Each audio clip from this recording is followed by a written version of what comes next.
in case that happens, we can always, have my guy edit it. But yeah, we'll just kind of get rolling and make it happen if that's cool with you. Let's do it. Okay. Hey, folks, welcome back to Life After Addiction and Indictment. Appreciate you taking the time and supporting the show. If you hear anything on the show that you feel has been valuable to you, that might serve you or anybody that please share the show. And if you jump on over to iTunes or to Apple and give us a review, we'd appreciate that as well. Today, I've got a gentleman that's joining me who I'm really excited to talk to. He's got quite the story, and that's what we're going to get into. And there's a lot of great stuff that he's done in his life already. And from a mindset standpoint, he's been a doctor. He's written several books, and now I believe he's coaching people and helping people out. So we're going to let him tell you, because I may mess some of that up. So appreciate you being here, Victor. How you doing today? I'm doing fantastic. Thanks for having me on. I'm excited to be here. Hey man, it's my pleasure. I really enjoy this, and I'm excited to just kind of see where we go and kind of start with maybe your story. I'd did a little research and realized that you grew up in a blue collar family, and you decided that you wanted to maybe reach for something different, and you went to chiropractic school. Is that correct? Yeah, I mean, it wasn't like that straight shot either. Like I was like, I'm not doing this. I want to be a chiropractor. I always had ambition to do something different. Like it was like a lawyer or a chef or an architect or an accountant. And I was always trying to figure something out. And my dad kind of was like pushing me, hey, go in computers. That's where good money is. Go in computers. Uh-huh. And so I started my journey that route. I went into computer science for a year and a half. That was, about a year was what I was going into. But things shifted gears when I got an undergrad because my health started to decline. I had things coming up I never experienced before. I had, sensitivity to light, headaches. I was always nasally, a whole plethora of stuff, acne on my back, canker sores in my mouth, every 10 days had a new one. And it was just like, do I have cancer? I'm like, what is happening here? Right. And so it came to a point where my mom was like, I was like, can you get me, when I come home for the summer, can we just go to a doctor, get some blood work? I just want to see what's going on. And because there's so many systems, my digestive system, just everything was, so many multitudes were being affected. And it took over like a month to get me in. And then 3 days before the appointment, 4 days roughly, my mom's like, hey, why don't you go see Dr. Frank? And so Dr. Frank was a former chiropractor I used to see when I was a kid. My mom's been going to him since a year after I was born. Wow. And she's like, why don't you go see him? And I'm like, can he help? I'm like, does he know how to do it? Because I don't know what chiropractic is at the time. And she's like, yeah, go see what he has to say first. I'm like, if I can get in tomorrow, let's do it. And so she called up. It was Monday. Tuesday, I got into the office, and he basically said everything where I was and showed me what was going on and all this other stuff. And he's like, I can help you get rid of your symptoms. And I had about 2 months before I was going back. And he's like, but then after that, you're gonna need chiropractic care for the rest of your life. I had scoliosis, all these other things were showing up. Wow. And I was like, hey, it's my health. I don't care, whatever I have to do. And so I did what he told me to do. 2 months later, all my symptoms were gone. 2 months after that, I was in the best shape of my life. I played rugby. I was playing rugby for Arizona State. And it was their club team. And we were, I always get aggravated with that. I'm like, it was the club team, but we played all the colleges that was actually part of their school. That was their D1 team. And I'm like, why can't we be part of the school? I don't know why we have to be a club. We're going against all the California schools and everything. So playing D1, I was playing D1 rugby, but it was a club team. But it was fun. But he told me I couldn't play anymore because of my scoliosis and all this. But long story short, 2 months after all my symptoms, I went back to school. I changed my degree to business. And then all of a sudden I was in the best shape of my life. And here I am. I've been playing rugby for a whole year. And I was in good shape. Like, I was a big guy. I was very muscular and everything. But I wasn't shredded. I mean, I didn't have like an 8-pack and all the definition that I wanted. Uh-huh. And then all of a sudden, just 4 months later, didn't change anything. And I had all that and more. And I was just like, all right, hold up. First of all, I'm amazed what it did for me symptom-wise, but now my body's in better shape. And I grew up, my mom's a fitness instructor and a yoga instructor. So I grew up seeing her taking supplements, exercising all the time, going sometimes to her classes and seeing people do this, seeing people who are, in great shape and exercising. So my mind got conditioned, that's health. And so I did that all my life, starting at 13, got into working out, nutrition at 16, and started self-studying all this stuff. It was an interest to me. And that system failed me. And then all of a sudden here comes chiropractic and it changed my game. And that's the moment where I was like, I need to learn a little bit more what this chiropractic is. And I think I'm going to go in that direction. And so moved back home, graduated, went to school in Chicago, and then graduated as a business major, and then made my way to chiropractic school. Dude, that's awesome. And I'm excited because, as I've read some of your stuff, I kind of have a sense of some of the, the areas you focused. And, I grew up, I'm in Utah, and I grew up, I don't believe this and haven't for many, many years, but I grew up, the quackopractors, you know what I mean? And that stigma that culture has created, which I think, I believe without a doubt it was intentional, because we are seeing a shift taking place currently, call it what you want, an awakening, whatever you want. But that stuff was intentionally suppressed, intentionally hidden from us, because I'm not going to get all into that because this podcast isn't about that. But, it's that, you have to ask yourself, why did the AMA all of a sudden come about, in the between 10 and 20, somewhere in there, if my memory's right. And all of a sudden they're telling people what to think. They're deciding what medications, and it comes down to money and power and frankly, our health. So we aren't healthy now.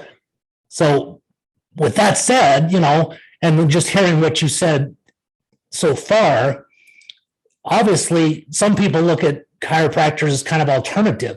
My belief is they know the body, the way it functions better than most MDs, period. Oh yeah.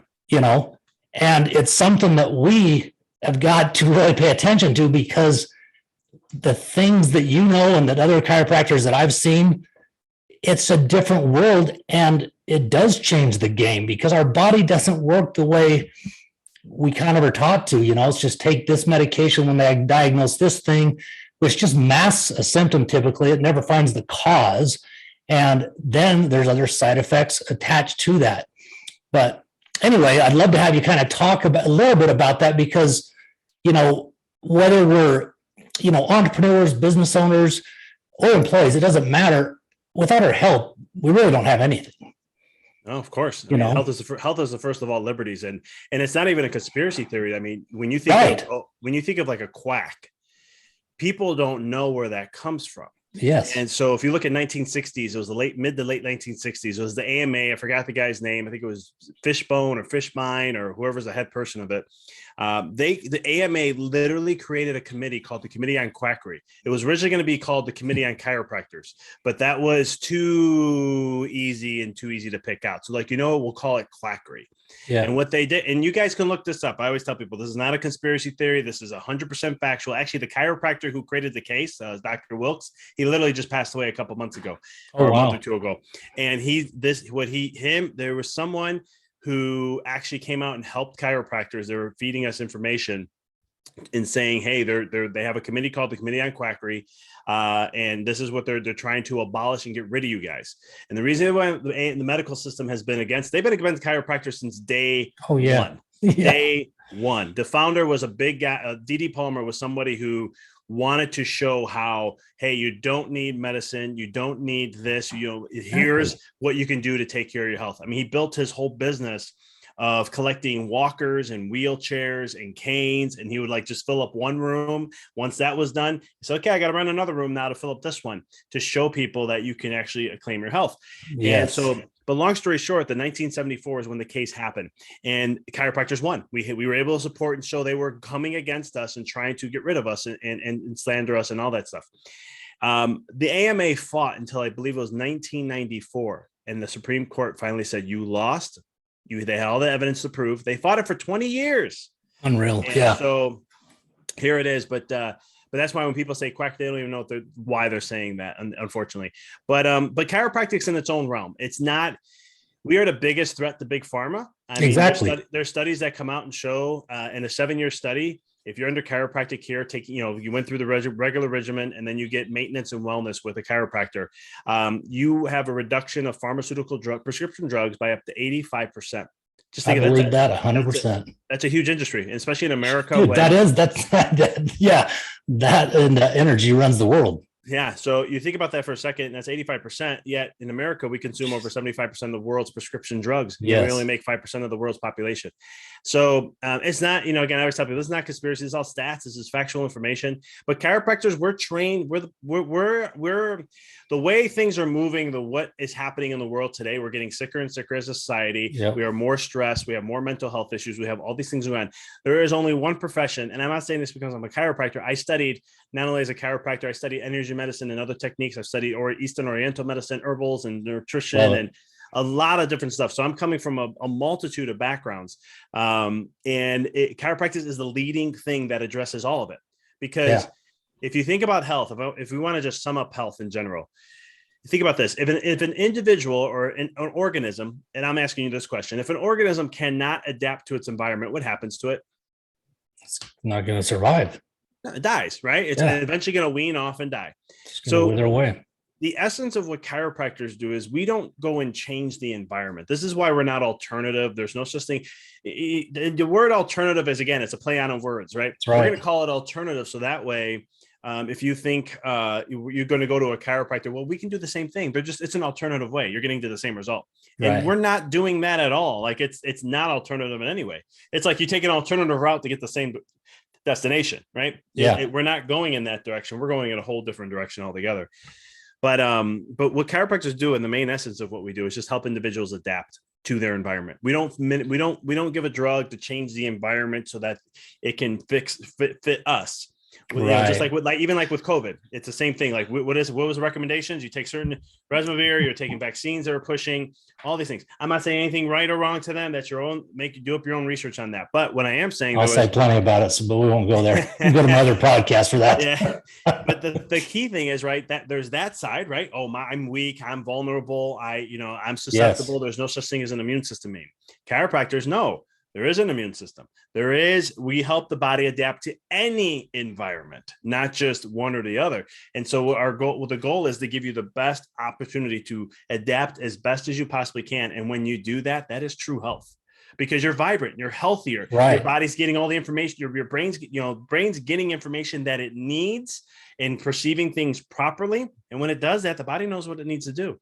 It knows how to heal. It's a self-healing mechanism. Right. It's a self-organizing, a self-regulating mechanism. And it's not just from a nervous system perspective, even from a genetic perspective, the science has shown that we are designed to be healthy. Yeah. And so it's a different paradigm in itself.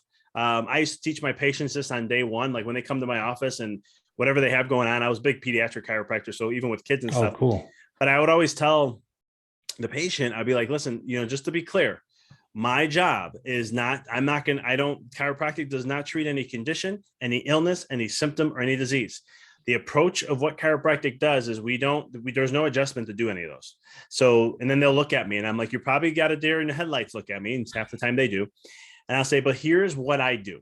I'm going to adjust and remove miscommunications in your nervous system. We're going to do, and I tell them all about the exam stuff we're going to do.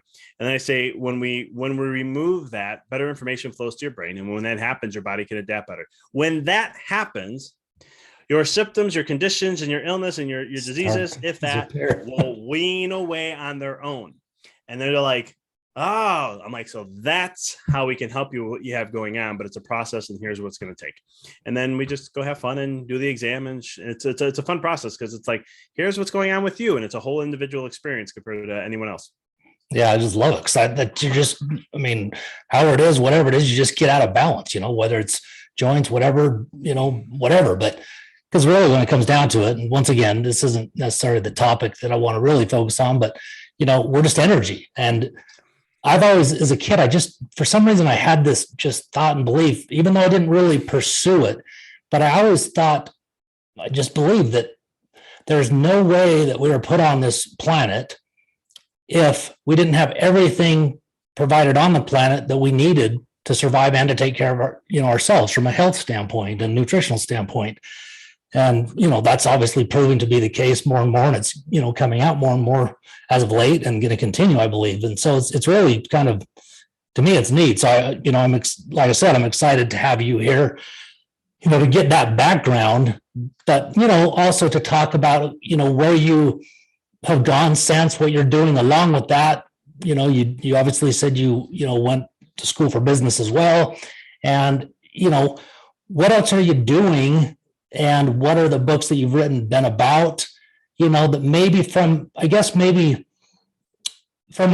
mindset, I know that you definitely understand that game very well, because my audience basically is really tailored to those who have had something in their past. It doesn't matter what it is, addiction, indictment, it could be any type of trial. We all have our stories. We all go through stuff, but that are stuck and that are ready to reclaim their life and to reclaim their health, frankly, through entrepreneurship. And so, let's, take the next step and see where you went, not only with your practice, but to get you to where you've written books, to, dealing with mindset and helping other people from that standpoint. And if it's all part of the practice, I'm going to let you explain that because I'm not 100% sure. No, I love it. Yeah. I mean, if we all have addictions in some way, shape, or form. You all have these dopamine responses, and we're all looking and seeking for dopamine in some way. So, but yeah, so when I was in chiropractic school, it was interesting because I learned a little bit of the philosophy of chiropractic. Chiropractic it has 3 branches: it has philosophy, art, and then the science.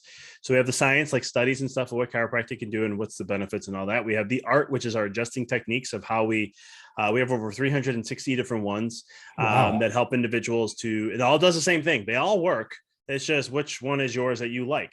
And then there's the philosophy, and this philosophy is, it's a way of how it's not chiropractic. And what I mean by that is it's not like, oh, chiropractic, it's only in our realm. It's the way of life, universal laws, how universal forces play a role in, individual forces, how the body heals, all these different things. And it's not, it's interesting. So I learned a little bit about it before I got into school.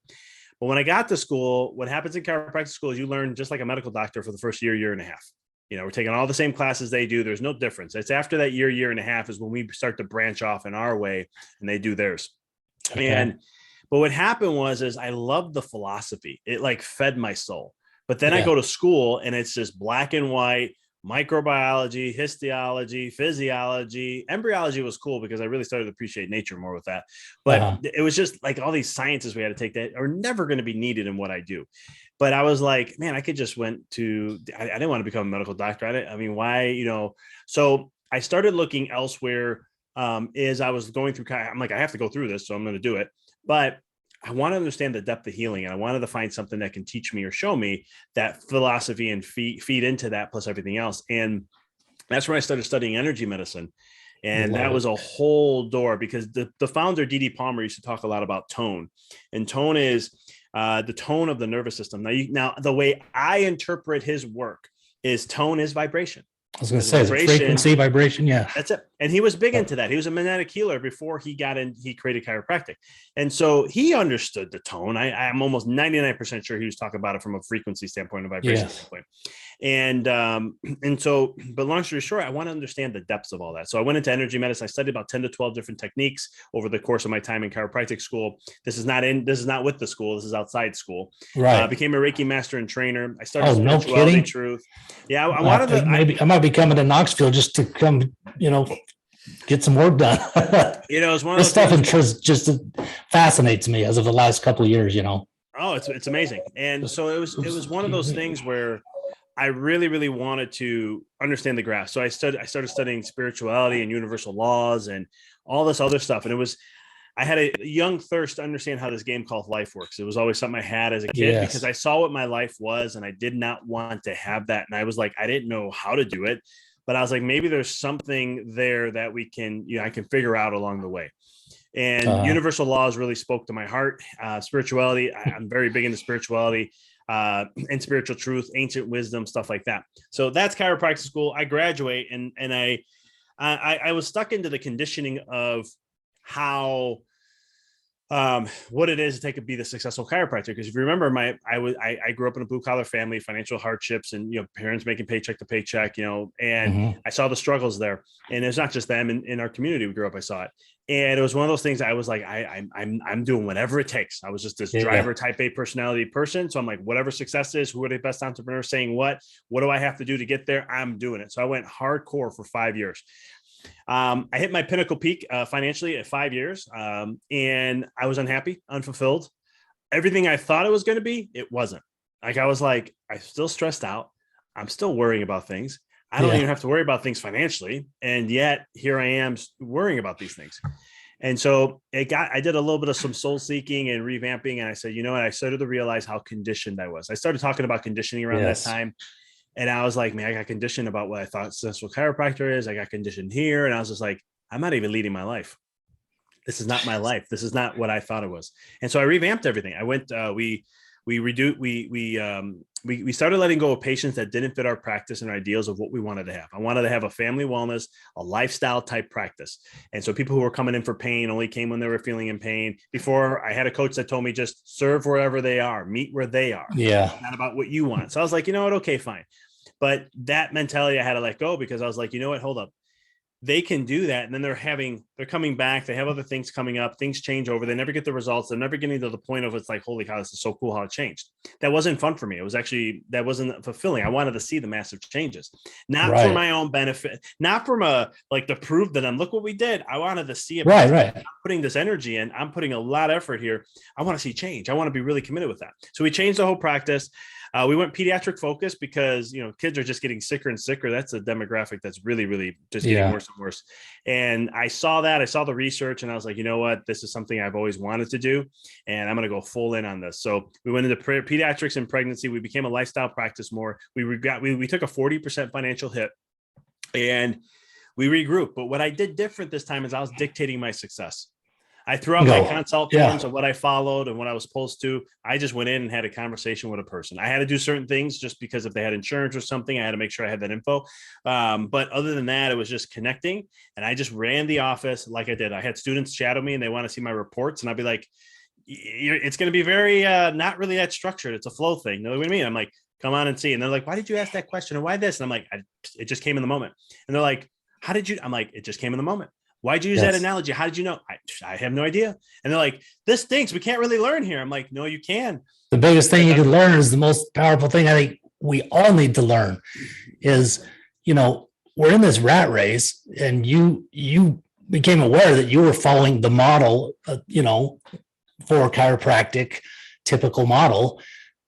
But it doesn't matter what business you're in or even what job you have in a sense. I mean, you've got to do certain things around your job, but to be fulfilled was more important. And in order to do that, you have to set your boundaries based on what it is and who you want to serve. And that to me is one of the most powerful things, and you just took control of your life basically. I have a quote I say, there's no rules in life except the ones you create. And that's literally the mindset I had at that shift. And I started to say, well, I'm going to work less. Family wellness practice, chiropractor needs to work weekends, right? You got to serve the moms, make it more easier for families to come see you. Eventually I was like, forget that. I'm going to choose my hours. So I started to go from 28 hours to like 18. And then I went from 18 to 14 and a half. And I worked 3 days a week. And that moment, every time I made a change, just to be clear, I did take a hit because in that chiropractic office, they don't like changes. And when you make a change, it's going to be about a 3-month process to get back to where you were. But here's the beautiful thing. 3 months after that, we were breaking records again, every single time. So here I am working less, 50% less almost, 50% less almost. And yet I was making the same amount of money I did at my financial peak. And so, and again, it was just the law of least effort. The law of least effort states what's the minimal amount of work to get the greatest gain. And I started asking myself that question. I'm like, well, this is a law. It's true. So how can I do that in my life? And so I started to look and say, well, what do I need to do to achieve that? Who do I have to be first?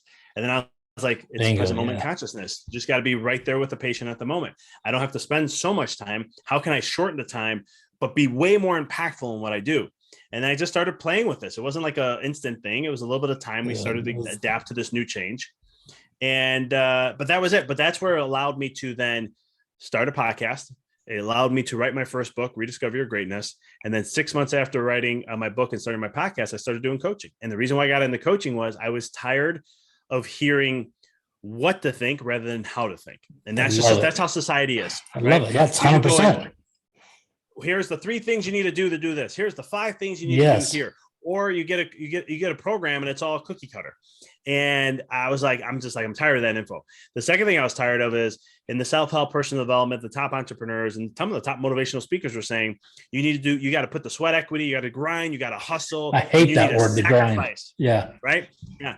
And I was like, that's against the universe, the laws of the universe. Bingo. That is against the way nature does things. And it's against the way the body does things. And so when I looked at that, I was like, I'm tired of hearing this, because I just went through a whole process, because it was about 2 years into making all these changes, where I saw it work for me, and it worked way better than I ever expected. I was just like blown away how fast and everything changed.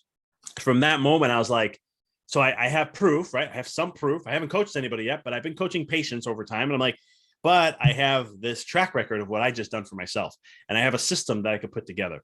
And so after all that, I was like, I'm going to prove to people that as a business owner, you do not have to sacrifice any time with your family, your health, your money, anything like that. True. You don't have to grind and hustle. You don't have to sleep less to work more. I hear Arnold Schwarzenegger say that all the time. Yeah. Just sleep faster. You don't have to outwork your competition. Like and this is what I try to explain to people, because some people get very like, it's amazing how many people get like, you have to do hard work. Well, who says you have to do hard work? Don't tell me about hard work. I grew up with hard work. I worked with my dad. Yeah. I mean, I had to work on weekends all the time. There was a lot that I did. So I'm like, I know what hard work is. My dad showed it to me, so I wouldn't do it. Like I wouldn't have to go into his way of doing things. And, but it's one of those things where I'm like, but it could be at ease. And so the thing I try to share to people is like, there's Newtonian physics, and Newtonian physics is all about force, right? You have to do this, you have to work this much hours, and eventually over time you get to this point. Well, quantum has proved the total opposite. It's a whole different world. That's right. You don't have to do that. You can do this instead of that. You don't have to do this. And it's just amazing, the model and the teachings of what's going on in the world still to this day. I mean, there is a shift happening, which I love hearing, but even with the information of people coming out with like universal laws or quantum physics, when I listen to it, I'm like, no, you're just copying other people and trying to make it seem like you know your stuff. Right. And I'm not bashing other people. I'm not that type of person. I totally hear what you're saying. Yeah. And I always tell people, if I ever say anything that's not accurate or factual or something, please ask or let me know. I'm always trying to learn here too. Bingo. There's some things I may miss, right?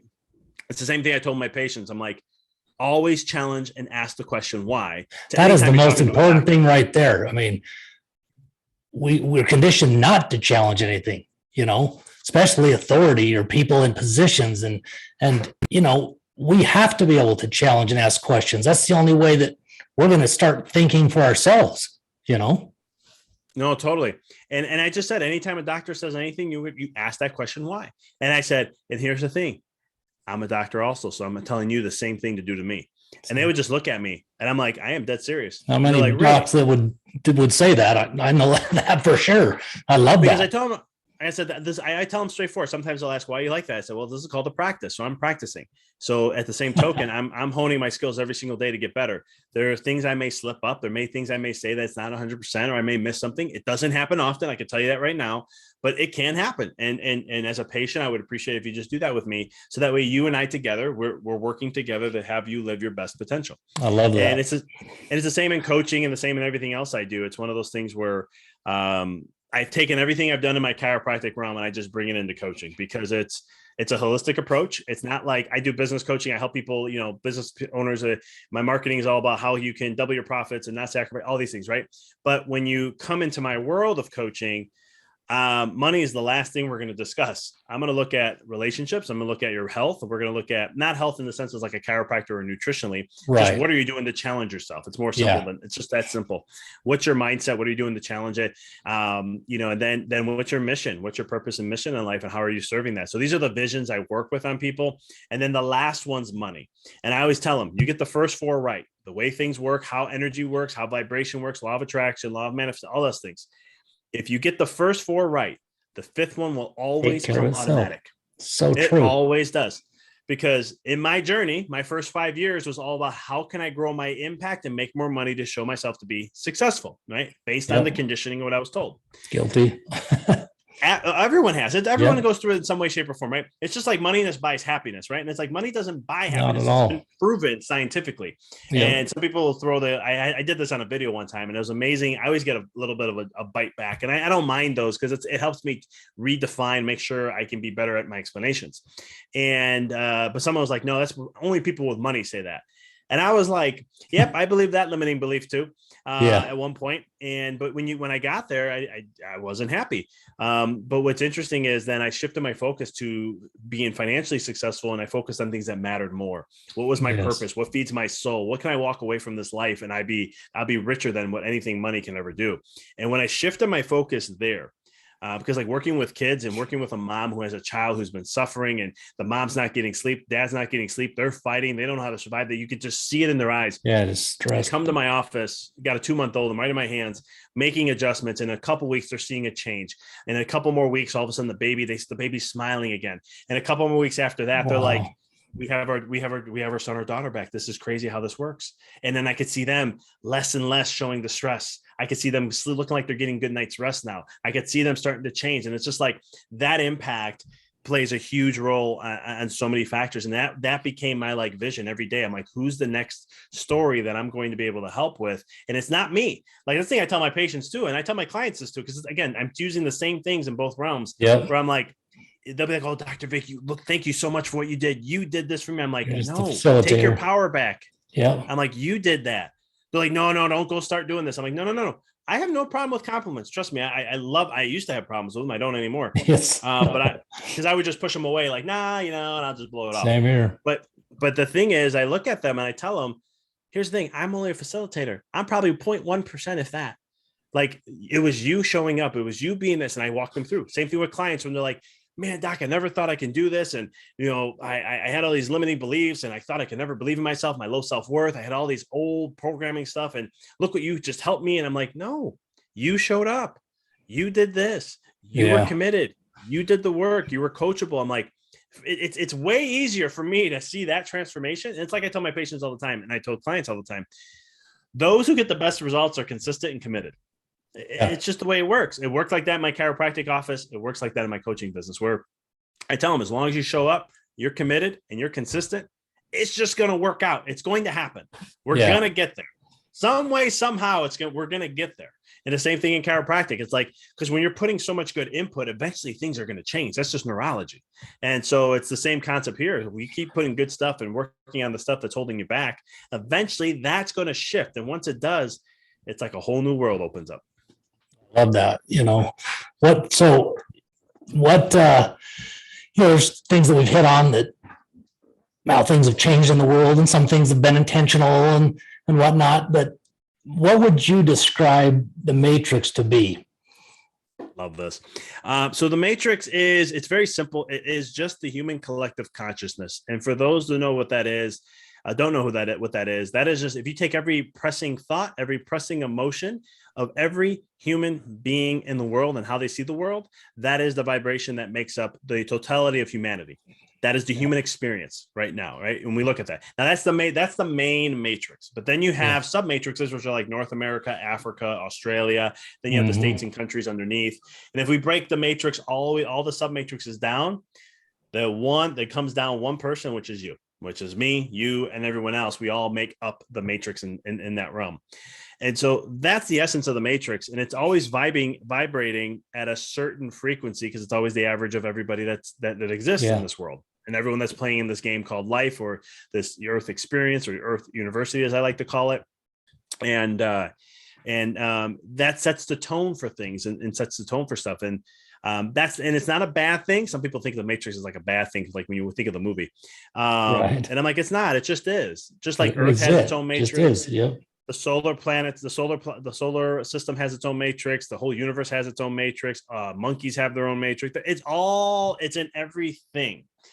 And so it's one of those things where it just is. And then there's, well, what can we do to shift? And the thing is, you have influencers that can influence the matrix and control the matrix in some way. They can keep the vibration at a certain level because they can influence the minds of many. And this is where I talk about in my third book, where I talk about like, the influencers want to keep it in a certain realm, because the more they can influence the people, then the more they can control the matrix, and the more they control the matrix, the more they can control behaviors, and the more they can control behaviors, the more they can have more power and more influence. Right. And it's a constant cycle that will continue to go on until we, the people, and I sound like but we, the people, this is spiritual truth. It's a spiritual truth. There's universal principles. This quantum physics has proven this, where we make the change in our own life and start to try to break out of the matrix. Now, you can't really, you're always going to be in the matrix because you can't break. I say break out of just so people can understand the, but all you're doing is just raising your vibration. Yeah. And awareness even. Ripple effect. And then it creates a ripple effect. And if more people do that and they all raise their vibration, then all of a sudden we as a totality raise the vibration of the matrix. And then when you see problems in, you know, like, and I share this in my book about like, you look at, you know, animals being more extinct. We got all these issues showing up and all this stuff. It all goes away. Not overnight.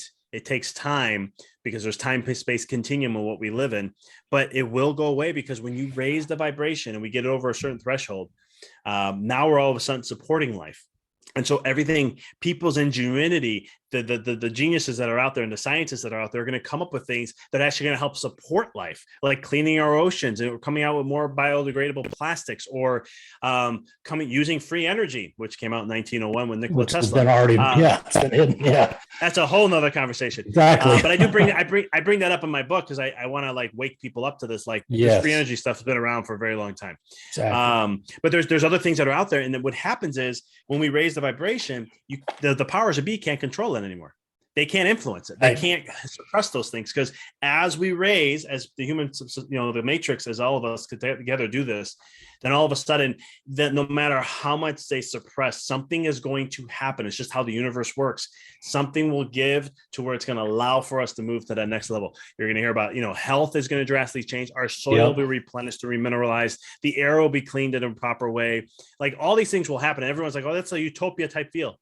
It's not utopia. I'm not, and I say in my book, I'm not saying this is going to be utopia and we are never going to get there. I don't think we will because you always have the bell. Like if you think of a bell-shaped curve, there's always outliers. Yes. And those outliers are always going to not keep it perfect, which is fine. Some will help way more than us and the others are going to drag down. It's just the way life is. Yeah. But at the same token, the goal right now where we are in society is we have an opportunity to raise above life supporting, and that's just going to drastically change the whole criteria of everything. And that's why it's critical for us to understand what our potential is, how to live our potential. It's also very important to understand our spiritual truths and what impact do we have as a soul, and what that means and how we just play a huge role in everything. Like you just existing right here, right now is a gift and a blessing in itself for everybody. For sure. Yes. Well, for those listening who, you know, maybe I don't know if lost is the right word, stuck, maybe unhappy, unsure of their life. You know, there's so much chaos in the world right now, so much uncertainty. You know, what would you say to them to help them realize, you know, how they can still, no matter what's going on, take control of their life and actually create the life that they want? Yeah. You know, the thing to understand is that, you know, in the spiritual truth, I share this in the book, but the spiritual truth is that what you can see in your mind's eye, you can create in your reality. Okay. And so what mind's eye means is your imagination. Right. If you can visualize it, like if I say, I want you to think of a red apple, bam, that's in your mind. There. You saw a red apple. That's your imagination, right? So spiritual truths say that when you can do that, then it's possible for you. That means you could not drum something up. And this is the same thing like in awareness. If you can't, the things you don't achieve in your life is because you're just not aware of them. You're not like, if you make 50,000 a year and you're like, man, I want to make 100,000 a year. The reason why you don't get there is because you're unaware of what 100,000 a year it looks like, you know, and what that life looks like. But the power of visualization comes in and it can change everything. This is how we can take consciousness and change materials and material matter. And there's so many studies that I talk a little bit in the book about that, but like people who work out versus people who just do visualization, how close they are to the same at the end of the study. I mean, that's pretty bizarre. Crazy. But you want to get back into your imagination and just start to see, what do you want to have for your life? I mean, that is the easiest, the most simple thing. That's why I take all my clients through is we go through vision work. What's your main purpose? What do you want to see in your life? What do you want to experience? Go back to being a kid. Get rid of all the programming. You know, and this is what I tell in the book. And this is what I learned. You know, I love working with kids because I could be a kid with them. And the more of I'm a kid with them, they enjoy it. And I'm not giving weird looks. But I always tell people, like, there's a blessing about children. And the blessing is they remind us of the purity of who we are. And there's been studies and starting to show like you can look in a child's eyes, a young infant, and they can actually heal or open up the areas where you need to heal. It's amazing because they're so pure. They're coming in and they're pure, and we as adults tarnish them. And I'm not bashing parenting. I'm about to have a daughter in a couple of weeks, and I tell my wife all the time. Oh, cool! Congrats. Yeah, thank you. It'll be my awesome. first one. Oh, wow! Right on. And my wife and I are always talking about this. Like, I'm like, yeah, we're gonna tarnish it. It's gonna happen. And I'm like, we're very aware of this stuff, and it's still gonna happen. So I'm like, we'll do the best we can, what we do. And so it's going to happen. But it's one of the things is just getting back into create what you want. Like what I mean by create, get out of your head, get out of the conditioning. Here's the way you can do it. Think of something that you enjoy and let that feeling be good to you. Maybe your heart, maybe your stomach, it gets into the body somewhere, whatever uplifts you. And then just start nurturing that every single day. This is the grind and hustle I talk about. So I try to use that word to rephrase it. The grind and hustle, you just got to show up every day and just put a little energy on this every single day. And like, it's like a seed you're putting into the ground and you're just watering it every single day. That consistency will manifest. Eventually that neurology is going to change and the circuits are going to change. And once you start to do that, now all of a sudden you got the brain leveraging and working for you. Now all of a sudden you're starting to condition, you can start to see it more. Then you got to start to put more feelings in, you get to get more visualization into it. And then that's going to start to shift gears. And you want to keep your vibe high. I mean, it's the easiest thing to do. The problem is we let fear, we let worries, we let the world, right? The matrix, the influencers influence us to get stuck into a state of fear. Oh my God, it's a horrible place. It's a hostile place. The world's a beautiful place. Well, I can prove to you that it's a hostile place. Look at this. Look at this. Yeah, that you can see that. But here's the thing. The news is never going to tell you. And I talk about mainstream media in my book. They're never going to tell you anything good. Like rarely ever do you see something that's uplifting. So you have to know that their agenda, and it is an agenda. And then some people say, well, that's a conspiracy theory. So, well, here's the thing. I want you to go when some big report comes out, some big news happens. Go look at every single news station you could possibly look at. Doesn't matter if it's leaning one side or the other. Just listen to them all and pay attention to the words they use. 98 to 99% of the time, they're all going to use the same script, very similar, but they'll all use the same words. Like those words that are going to catch and trigger your emotional fear, right? And get you back into this old brain thinking. And so I'm like, and this is just neurology. This is how we manipulate. This is how this is control, because studies have shown that when we can get people in a state of fear, we can control their behavior. That's a pure study. You can go look it on in PubMed. You can Google that. There is a study out there that talks about that. Well, you can find if you're doing the research, the steps that it takes to get people to that point, because they tell us they're doing it. They're going to do it, and they've been masterful at it.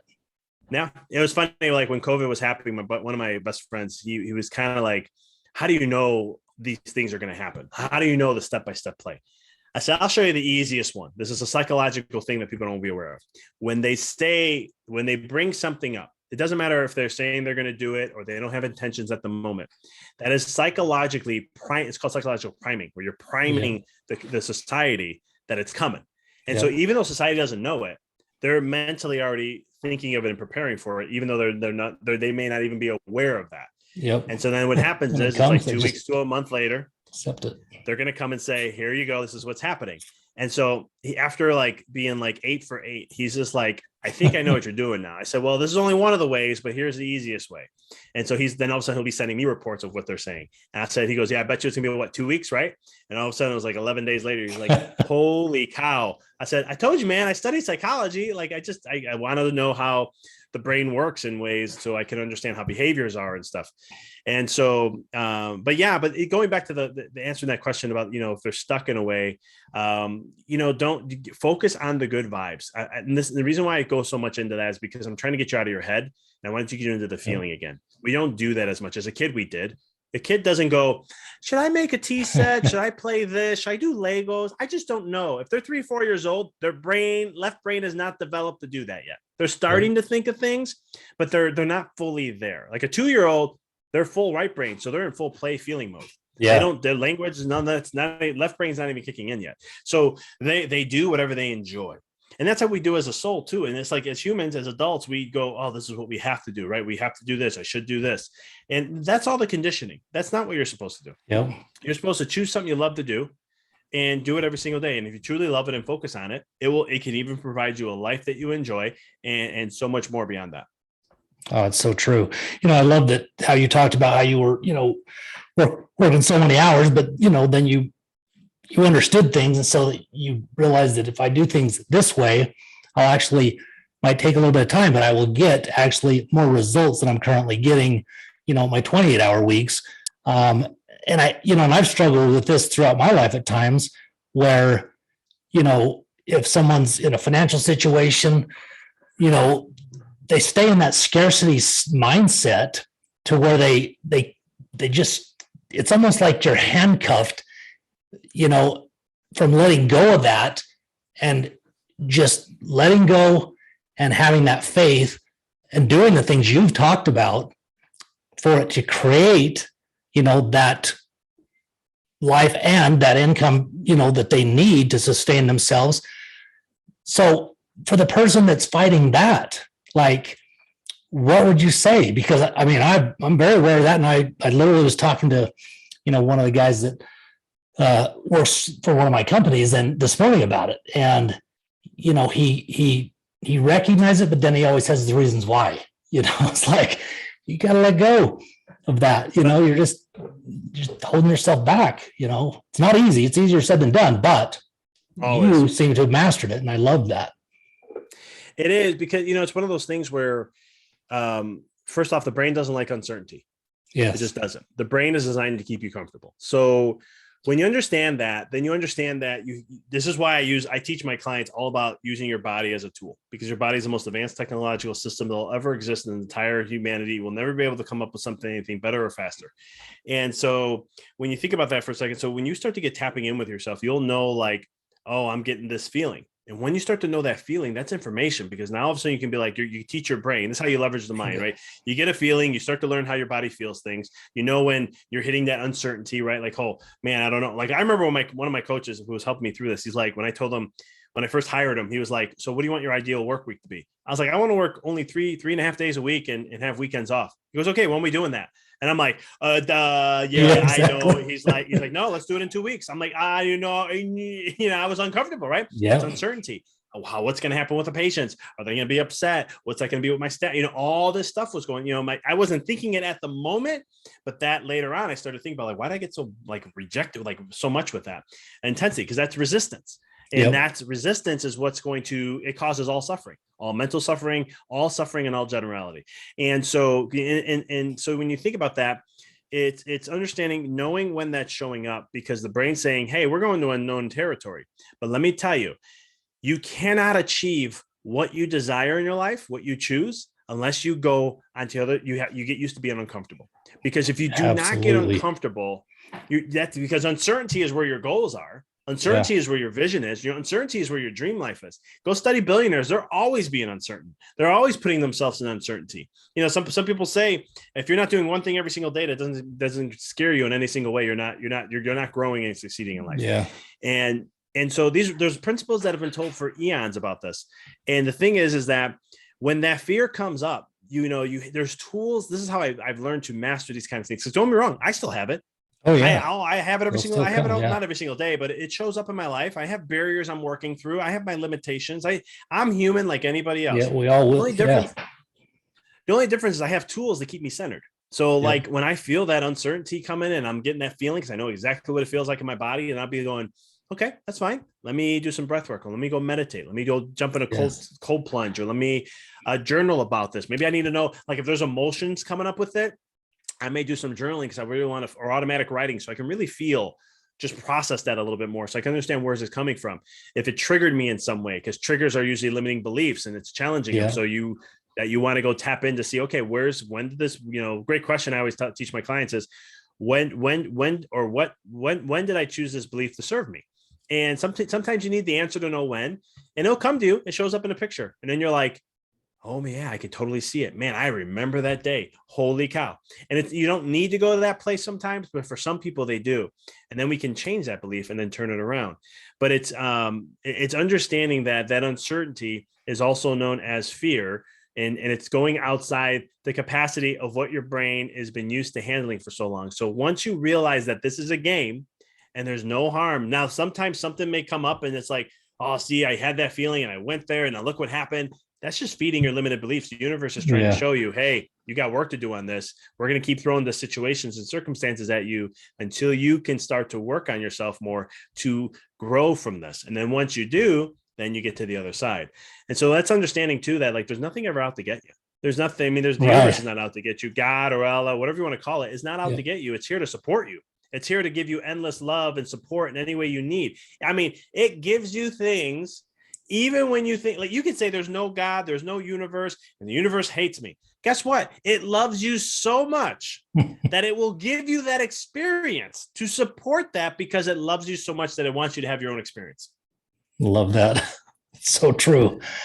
That's phenomenal. You know, I think one of the big things to do what you just talked about is people have to, you know, choose to be aware, to recognize, you know, just like addiction, you know, there's many times that people wanted to help me, but until I was willing to recognize that I needed help, you know, nothing was going to change. So if people want to elevate and get past the barrier maybe that's holding them back, you've got to recognize, first of all, the thoughts and the feelings, like you said, that you're having, you know, to kind of evaluate and look at things in a different way than just, I think too often we just kind of go through the motions, just keep going and don't even really pay attention and just accept that that is the way this life and this matrix is supposed to be. And that is, you're the prime example, to me at least, of how to really take control and craft the life that, you know, you wanted. And I mean,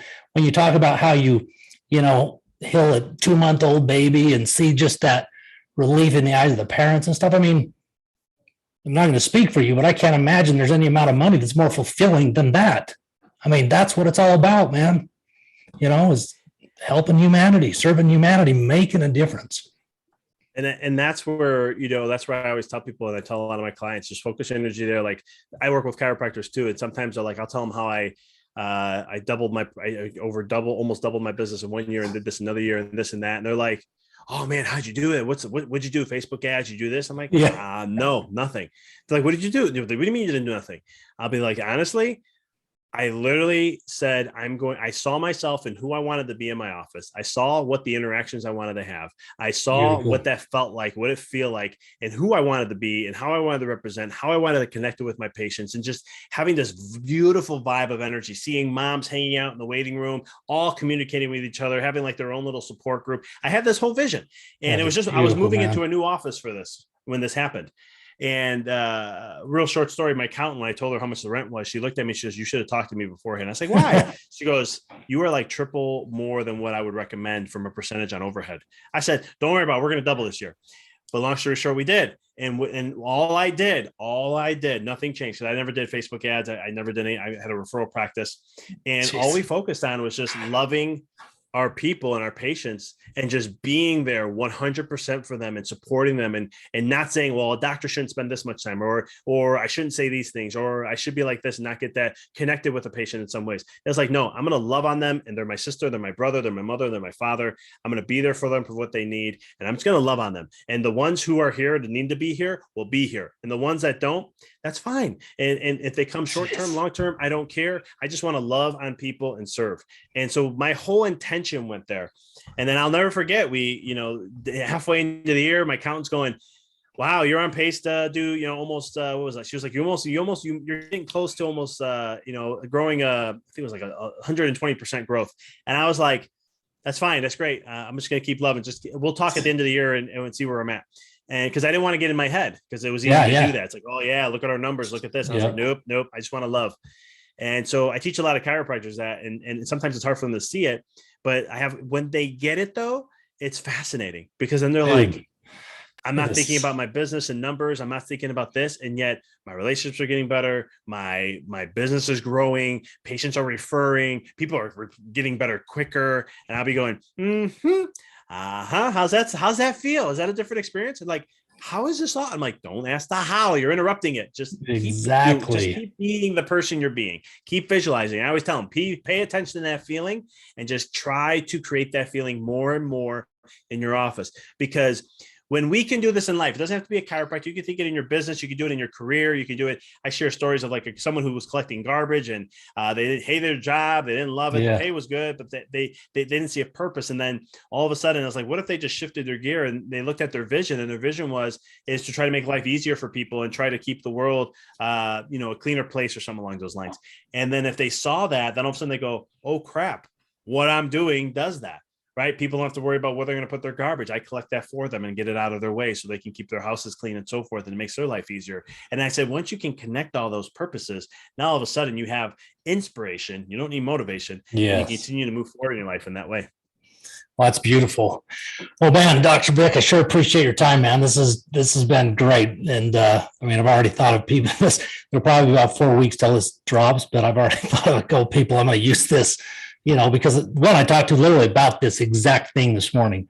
And, sometimes, people close to us don't hear us. And so, being able to hear you is really going to make a difference because I've experienced the things that you're talking about, and I stayed stuck most of my life, until I started to understand the things that you're talking about. I'm far from mastering them, but I'm just on that path where I want to really continue to work at living my life that way, because I know how much better it is. It's just, like I said, things just kind of take care of themselves, and when we're too stuck on the money, which I think is a big one for a lot of people, and I'm guilty of that, still gets me to this day sometimes. But when I get out of that and do what you talked about and just serve and focus on that love with your patients and all that, it takes care of itself. And like you said, you didn't advertise, you didn't have to do that stuff because you were making such a big impact that people couldn't help but talk about it, And it's a whole different world. Yeah. I mean, I remember I had an associate doc in our office, and he was, the numbers were low. The new patients weren't coming in as much. And I was just like, all right. And he's like, what are we going to do? What kind of system? I said, no, just don't worry. It'll all work out. He's like, how? I'm like, just love on who we need. There's people out there who need us. Just keep loving on, throwing the energy out there. And he was just like, okay, I don't know how that's going to work. At the end of the meeting, follow up, my wife worked in the office with us. She'd be like, we had 5 new patients call today, and I have got a couple appointments set up for the end of the week, and getting some other ones coming in. And I had a couple email required and all this. And he's just looking at me. Maybe that was a fluke. And I'm like, it could have been. And here's the thing. To me, I'm not saying, oh yeah, that's why I did that. I have no clue, but I'm like, this is what I did. Okay, I understand the laws and how they work. And I know the universe has a way of taking care of everything. So I'm just leaving it up to the universe. And then it happened again, 6 months later, same thing. I said, don't worry about it. Just got to love on who's out there. We know there's people who we need to serve. Let's just see the people we need to serve, and let's just love out there. And when it happens, it happens. And it was I think it was the next day we had 4 patients call. We had another 3 on the next one. He's like, how the heck? And I'm like, dude, I don't know. I mean, I can tell you how it works, but I don't did I really do that? I put my intention where it needed to be and just let the universe do the rest. Right.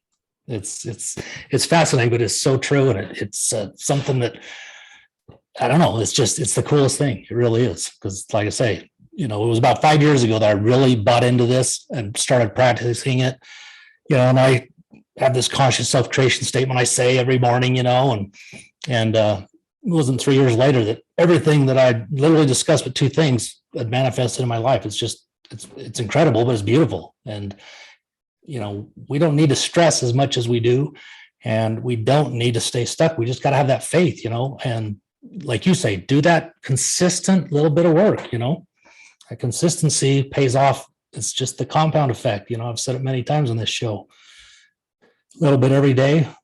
Just give it a few months and you'll be much further down the road, Yeah. It's just, that's the law of compounding effect, right? Just continue to do that. And you'll get there eventually. It's going to happen. It's, as long as you keep clear on your vision and you're centered and you focus on that feeling and you keep your vibe where it needs to be. And that's that, where that vibe is, you'll feel it. You'll know. Yeah. As long as you do that every single day, it's law. It's going to happen. That's right. That's it. Well, tell us the name of your books and then where people can find you. I'll of course have all this stuff in the show notes, but tell us where people can find you. Easiest way to find me is my website, empoweryourreality.com. I have a bunch of freebies on there. If anyone is interested in coaching, I have that there. You can get a hold of me on social media. If you go down to the bottom left of the website, I have all my socials there: Facebook, Instagram, TikTok, and LinkedIn is where I play. And then my books, you can get them all on Amazon. I have 3 of them. Rediscover Your Greatness is my first one. A Walk in the Dark is my second one. And then the latest one is Decoding the Matrix. Love it. Well, thanks so much. I know, that you've got a lot going on, and appreciate you taking out some time to share kind of your insights and your story with, my audience. I know that you've just provided tremendous value today. So thank you. No, my pleasure. Thank you for having me. Oh, it's been my pleasure. We'll talk to you later, and look forward to staying in touch. We definitely will, my friend. Okay, buddy. Take care. You too.